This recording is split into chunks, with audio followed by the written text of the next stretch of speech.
না আমি আসছি থানায় ওই যে বাচ্চা মারা ইয়ে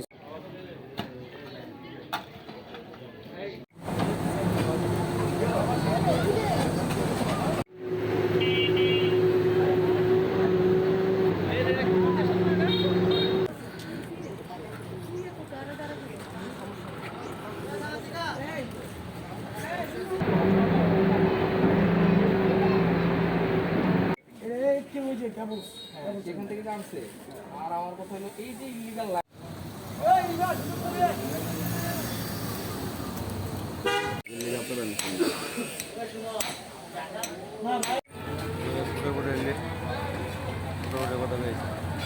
বিরুদ্ধে সবসময় আমরা অভিযান অব্যাহত রাখছি তারই ধারাবাহিকতায় আজকেও আমরা এখানে বন্দরে বিভিন্ন মদনপুর এবং আজকে এখানে 27 নম্বর ওয়ার্ডে অভিযান পরিচালনা করছি।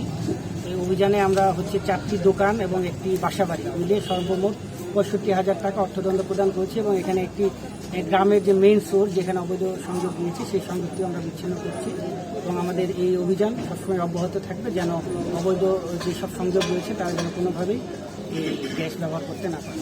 আচ্ছা, আমাদের কাছে একটা তথ্য রয়েছে যে অবৈধ গ্যাস সংযোগ দিয়ে চুনা ভাটাগুলো তারা তৈরি করে, আপনারা বিচ্ছিন্নের পর তারা আবার সংযোগ নেয় পুনরায়। আমরা তো অভিযান কঠোর দমন করা যাচ্ছে না, কঠোর দমন করছি, আমরা মোবাইল কোর্টও করছি। এছাড়া আমরা কিন্তু নিয়মিত মামলার জন্য থানাতেও আমরা রেফার করে দিচ্ছি যেন তারা আলাদাভাবে এটা মনিটর করে, থানাতেও এটা রেফার করছি। এছাড়া মন্ত্রণালয়ের মাধ্যমেও কিন্তু মন্ত্রণালয় এটা মনিটর করছে যেন চুনা ফ্যাক্টরি বা বড় বড় যে ফ্যাক্টরিগুলো আছে যেন বারবার যেন কাটার পরেও আবার পুনরায় এটা কি মামলার আওতায় আনা হয়? অবশ্যই আওতায় আনা হয়।